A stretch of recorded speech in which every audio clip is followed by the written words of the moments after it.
അസ്സലാമു അലൈക്കും വറഹ്മത്തുള്ളാഹി വബറകാതുഹു. ഇതൊക്കെ സുഹൃത്തുക്കളെ, പരിശുദ്ധ റബീഉൽ അവ്വൽ മാസം വന്നിരിക്കുകയാണ്. മുത്തുനബി സല്ലല്ലാഹു അലൈഹി വസല്ലമ തങ്ങളുടെ ജന്മം കൊണ്ട് അനുഗ്രഹീതമായ മാസത്തിൽ, ആ ദിവസത്തിൽ സന്തോഷിക്കാത്ത ഒരു മുസ്ലിമും ഒരു ലോകത്തും ഉണ്ടാവുകയില്ല. എന്നാൽ നബി സല്ലല്ലാഹു അലൈഹി വസല്ലമ തങ്ങൾ ജനിച്ച ആ ദിവസം ദുഃഖിച്ച് കരഞ്ഞ ഒരാളുണ്ട്. അത് ഇബ്ലീസ് ലഅനത്തുല്ലാഹി അലൈഹിയാണ്. മഹാനായ സുൽത്താനുൽ ഉലമ AP ഉസ്താദിൻ്റെ അടുത്ത് നബി സല്ലല്ലാഹു അലൈഹി വസല്ലമ തങ്ങളുടെ ആസാറുണ്ടെന്നും അത് ബർക്കത്തെടുക്കാൻ വേണ്ടി അവിടുത്തെ അനുയായികളും ഒരുമിച്ച് കൂടിയപ്പോൾ ഉസ്താദ് അവറുകൾ ആസാറിൻ്റെ ബഹുമാനം പറയുകയും അവിടുത്തെ അണികൾക്ക് ആസാറിട്ട വെള്ളം വിതരണം ചെയ്യുകയും ചെയ്തപ്പോൾ അതിൽ അസ്വസ്ഥനായിക്കൊണ്ട് ഒരു കൂരിയാട് നെതിവി പത്രസമ്മേളനം നടത്തി. അതിൻ്റെ അസ്വസ്ഥത നമുക്കൊന്ന് കാണാൻ വേണ്ടിയാണ് ഞാൻ ഈ വീഡിയോയിൽ വരുന്നത്.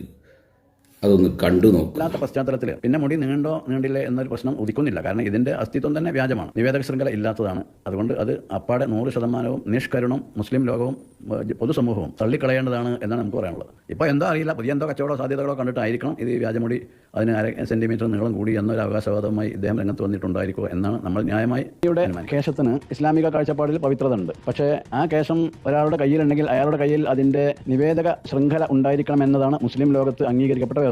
സനദ് എന്നാണ് ഞാൻ അറബിയിൽ പറയും. അങ്ങനെ ഒന്ന് AP അബൂബക്കർ മുസ്ലിയാരുടെ കയ്യിലുള്ള കേശത്തിന് ഇല്ല എന്ന് സ്ഥിരീകൃതമായിട്ടുണ്ട്. വ്യാജം പറയുക, ചെയ്യുക, പ്രവർത്തിക്കുക എന്നത് AP അബൂബക്കർ മുസ്ലിയാരെ സംബന്ധിച്ചിടത്തോളം ഒരു പുതിയ കാര്യമല്ല. ഇപ്പോൾ 94 വയസ്സായിട്ടും അദ്ദേഹം ആ നയത്തിൽ നിന്ന് വ്യതിചലിച്ചിട്ടില്ല എന്ന് മനസ്സിലാവുന്നുണ്ട്.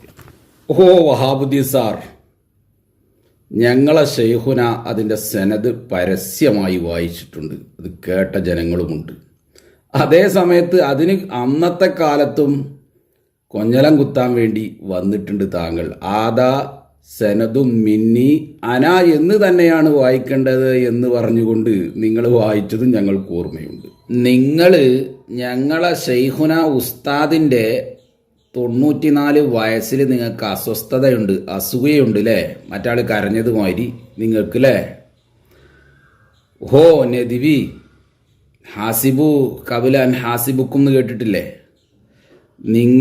നിങ്ങളാ തലീക്കെട്ടും കഴിച്ചിട്ട് കണ്ണാടിയുടെ മുന്നിലൊന്ന് പോയിട്ട് താങ്കളുടെ വയസ്സൊന്ന് നോക്കി വെക്കൊണ്ടു. അത്രേ ഞാൻ അതിനെക്കുറിച്ച് പറയുന്നുള്ളൂ. നിങ്ങളാ മുക്കൂറ്റ് മുന്നെനിക്ക് മറ്റാൾ കരഞ്ഞ മാതിരി ഞങ്ങളെ ഉസ്താദിൻ്റെ ആയുസ്സിൽ വല്ലാത്ത ദുഃഖമുണ്ട് എന്ന് ഞാൻ മനസ്സിലാക്കിയിട്ടുണ്ട്. അള്ളാഹുവേ, എൻ്റെ ആയുസ് ചുരുക്കിയാലും മഹാനായ സുൽത്താനുൽ ഉലമയുടെ ആയുസ് കൊണ്ട് ഈ ഉമ്മത്തിനെ അനുഗ്രഹിക്കണമെന്ന് പ്രാർത്ഥിക്കുന്ന ഒരാളാണ് ഞാൻ. കാരണം നിങ്ങളെ മുക്കൂട്ട് മുന്നിൽപ്പെട്ട ഭൂമിക്ക് കാറ്റടിക്കുന്ന ഒരു മുസ്ലിയാർ ഞങ്ങളെ ശൈഖുന ഉസ്താദ് ഹോസ്പിറ്റലിൽ കടന്നപ്പോൾ ദജ്ജാൽ എന്ന് വിളിച്ചത് ഞങ്ങൾക്ക് ഓർമ്മയുണ്ട്. അതുപോലെ നോളേജ് സിറ്റിക്ക് സ്ഥലമെടുക്കാനും 40 കോടി രൂപ പള്ളി നിർമ്മിക്കാനും ഫണ്ട് ശേഖരിച്ചപ്പോൾ നിങ്ങൾ പറഞ്ഞിട്ടുണ്ട് 5 സെൻറ്റ് സ്ഥലമില്ല, അതിനാരും കാശ് കൊടുക്കണ്ട എന്ന് ഒരാളെ കൊണ്ട് പ്രസംഗിപ്പിച്ചു. അദ്ദേഹം ഞങ്ങളെ ശൈഖുനാൻ്റെ കാൽക്കൽ ഈ കാലത്ത് വന്നിരുന്നത് ഞാൻ കണ്ടതാ. മനസ്സിലായോ? അതേപോലെ തന്നെ അവിടെ നോളേജ് സിറ്റി ഉണ്ടാക്കുന്ന സ്ഥലത്ത് പുലിയും മറ്റ് വന്യമൃഗങ്ങളും നിൽക്കുന്ന സ്ഥലമാണെന്ന് പറഞ്ഞ് നിങ്ങളെ മുക്കൂട്ട് മുന്നണി ഇവിടുത്തെ സുപ്രീം കോടതിയിൽ വരെ പോയതാ. പക്ഷേ അതൊക്കെ മാറ്റിത്തിരുത്തി അള്ളാഹിൻ്റെ തൗഫീഖ് കൊണ്ട് അവിടെ പള്ളി നിർമ്മിക്കുകയും മുഅ്മിനീങ്ങൾക്കത് കാണിച്ചു കൊടുക്കുകയും ചെയ്ത നേതാവാണ് ശൈഖുന AP ഉസ്താദ്. അള്ളാഹു ദീർഘായുസ് കൊടുക്കട്ടെ. അസ്സലാമു അലൈക്കും.